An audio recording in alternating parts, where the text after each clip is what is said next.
Alright, good day. Prepping Australia here once again. Going to try to go through the process of doing a little bit of a longer term food prep here. And of course, as usual, the goal of these videos is to try to help you, those of you who live in Australia, to do some prepping and save some money, because it's very expensive to do food prepping here in Australia. So I want to go through kind of what we have here as a collection of things. So we got some rice here, 5 kilos of basmati rice. That was $9 at the Indian grocer.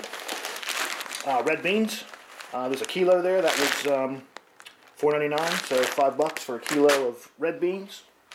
We got black beans, $4.99 for a kilo of black beans as well. You can see I've got some spices over there. So I've got some onion,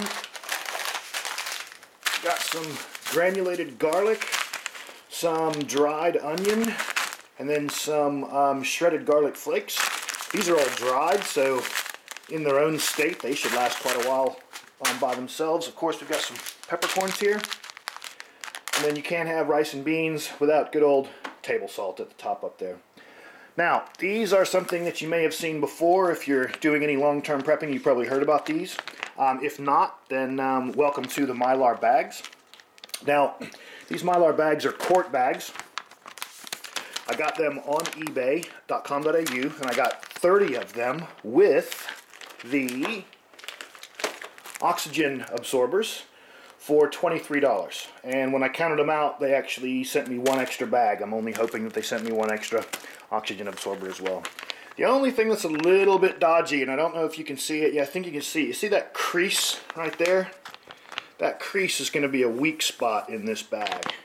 So are all those little indentations. So I'm going to have to see how we go with this. If any of those have punctured the bag, it basically has rendered the bag useless. So that's a little bit of a frustration.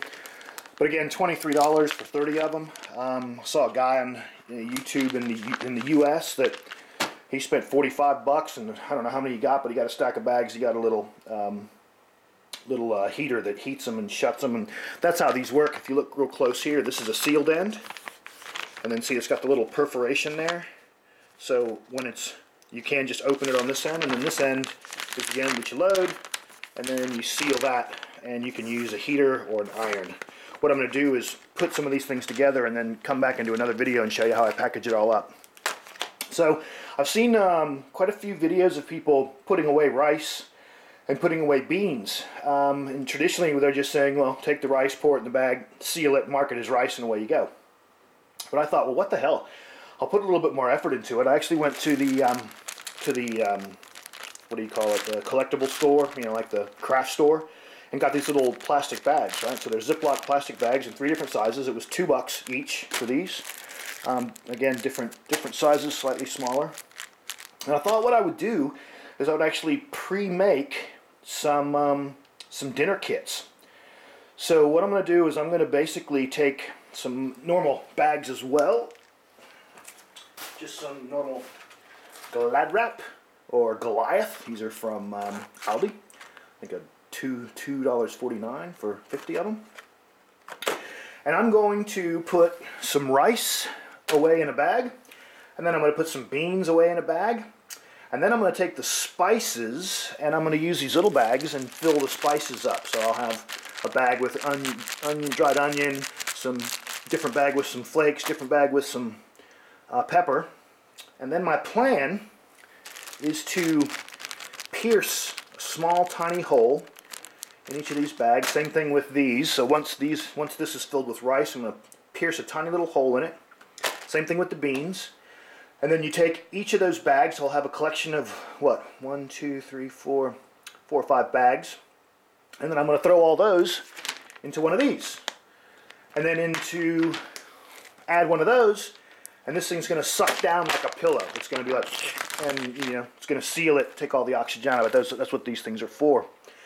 And by punching the little holes in the Ziploc bags, it's going to allow the oxygen absorber to absorb all of the air that's in between the rice, the bits of rice and the beans, and of course any air that's in any of the spices as well. So hopefully that'll actually be really nice, and when I open one of these bags, it'll be a full-blown kit ready to go. There'll be flavors there. I won't be living like a caveman eating just beans and rice. You know, again, we'll have plenty of salt and onion and garlic and pepper, so you know it'll be flavorsome, and I'll be able to mark my packs, and I can have red beans and rice and black beans and rice and have those pre-designed and ready to go. So there you go. So what do we have here? We have 22, 246, so 28 bucks worth of bags. Okay, make it $30 worth of plastic bags, and then 10, 20. Those are about $3 each. So now $2.60. Yeah, 20.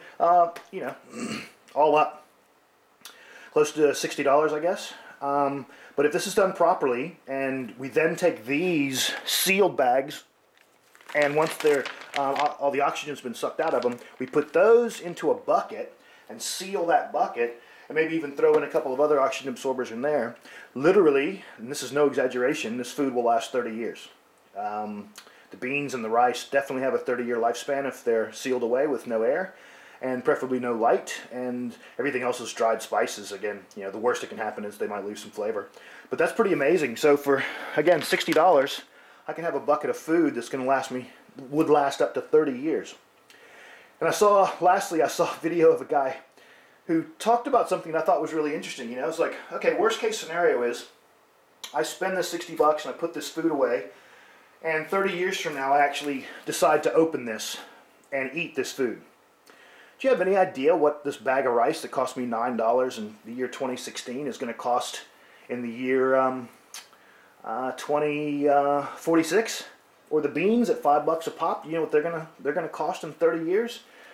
So, you know, I reckon if nothing else, if you do put away food, it's a great way to save on inflation, because there's no way you're going to be able to buy the same food 30 years from now with the price that we're paying today. So, another great kind of side benefit to putting food away longer term. So once again, Prepping Australia here, trying to help you guys learn how to put some food away, prep for whatever emergency comes our way, and do it as inexpensively as possible. All right, Prepping Australia out.